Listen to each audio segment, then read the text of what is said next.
تو اللہ تعالیٰ کی آپ کے سامنے کون کون سی دلیل دے کے میں موجود ہوں، ٹھیک ہے؟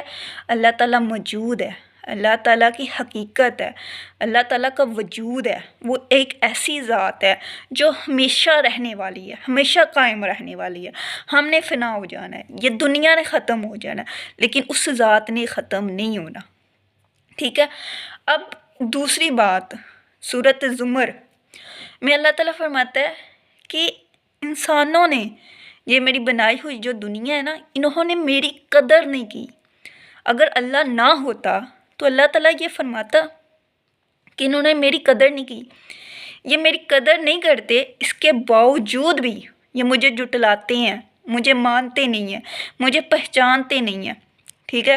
تو میں پھر بھی ان کو دے رہا ہوں، میں اس کو بھی نواز رہا ہوں جو میرا انکاری ہے، جو مجھے جھٹلاتا ہے، جو مجھے مانتا نہیں ہے، میں اس کو بھی دے رہا ہوں، ٹھیک ہے؟ ایک صحیح بخاری کی حدیث ہے جس میں آپ صلی اللہ علیہ وآلہ وسلم نے فرمایا کہ ایک شخص ان کے پاس آیا، ایک صحابی ان کے پاس آیا، تو اس نے عرض کی کہ یا رسول اللہ، اگر کوئی مانگنے والا آئے تو وہ حقدار بھی نہ ہو تو کیا اسے دینا چاہیے؟ تو آپ صلی اللہ علیہ وآلہ وسلم پر قربان جاؤں، ان پہ میرے ماں باپ قربان، میرے پیارے نبی نے، میرے آقا نے، میرے سردار نے کیا خوب الفاظ فرمائے۔ میرے آقا نے فرمایا کہ جب اللہ تعالیٰ اس شخص کو بھی دے رہا ہے جو اس کا حقدار نہیں ہے، تو اللہ تعالیٰ اسے بھی دے رہا ہے، تو اسے بھی دو، کہ جو حقدار نہیں ہے اسے بھی دو، ٹھیک ہے؟ جو حقدار ہے اسے تو دینا ہی دینا ہے، اگر کوئی حقدار نہیں ہے دے دو، بانٹ دو۔ یہ دیکھیں، یہ ہمارا دین ہے، یہ ہمارا اسلام ہے، یہ ہمارے اللہ کے بتائے ہوئے رستوں میں سے ایک رستہ ہے، ٹھیک ہے؟ دیکھیں، جو اللہ تعالیٰ کو نہیں مانتے، اللہ تعالیٰ کے وجود کو نہیں مانتے، اللہ تعالیٰ کو پہچاننے کی کوشش نہیں کر رہے، اللہ تعالیٰ کا انکار کر رہے ہیں، لیکن اللہ تعالیٰ کیا فرما رہا ہے کہ میں ان کو بھی دیتا ہوں۔ تو کوئی ہے نا جو آپ کو دے رہا ہے، ٹھیک ہے؟ ایک یہ بات کرتے ہیں کہ زنا اگر ایز اے اسلام، ایز مسلمان، میں نے زیادہ تر یہ چیز دیکھی ہے، یہ زیادہ تر یہ گناہ نان مسلم جو ہیں وہ زیادہ تر اس کی ترجیح زیادہ دیتے ہیں۔ ہمارے اسلام میں اس میں باقاعدہ سزائے قائم ہے۔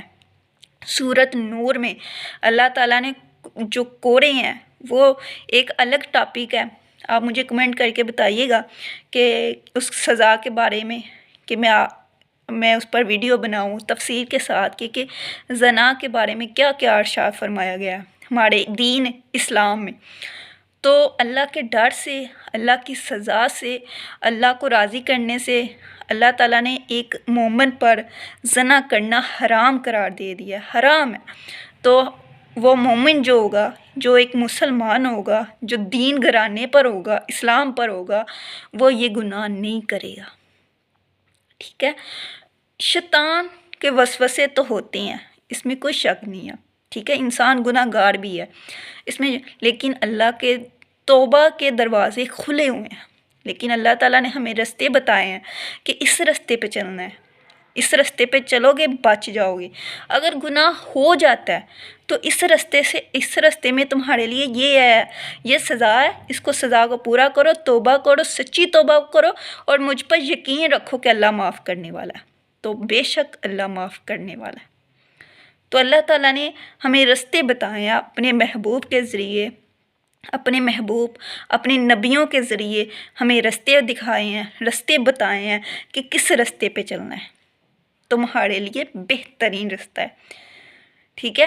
تو جب اللہ تعالیٰ نے ہمیں ان چیزوں کے بارے میں بتا دیا، دیکھیں ایک چھوٹی سی مثال دیتی ہوں، شراب ہمارے مذہب میں حرام ہے، ٹھیک ہے؟ تو ہم ایسے گناہوں میں ہمیں گائیڈ کیا گیا ہے، ہمارے نبی نے ہمیں اچھی طرح گائیڈ کیا ہے، اچھی طرح ہمیں سمجھایا ہے، ہمارا دین کھول کھول کے اللہ تعالیٰ کی نشانیاں بتا رہا ہے کہ اللہ ہے، اللہ موجود ہے، اللہ کی حقیقت ہے، ٹھیک ہے۔ اللہ تعالیٰ قرآن پاک میں اپنی نشانیاں کھول کھول کے بیان کر رہا ہے، ٹھیک ہے۔ تو اللہ جسے چاہے ہدایت دے سکتا ہے اور جسے چاہے گمراہ رکھ سکتا ہے۔ ہم اللہ تعالیٰ یہ دیکھیں، ہمارا اسلام اتنا پیارا دین ہے، ہمارے اسلام میں ہر مذہب کا احترام سکھایا گیا ہے کہ ہر مذہب کا احترام کرنا ہے، کسی مذہب کی توہین نہیں کرنی۔ کون سا مذہب ایسا سکھاتا ہے کہ تم نے دوسرے مذہب کا بھی احترام کرنا ہے؟ واحد ایسا مذہب اسلام ہے جو یہ بھی سکھاتا ہے کہ تم نے دوسروں کے جو مذہب ہیں ان کا بھی احترام کرنا ہے۔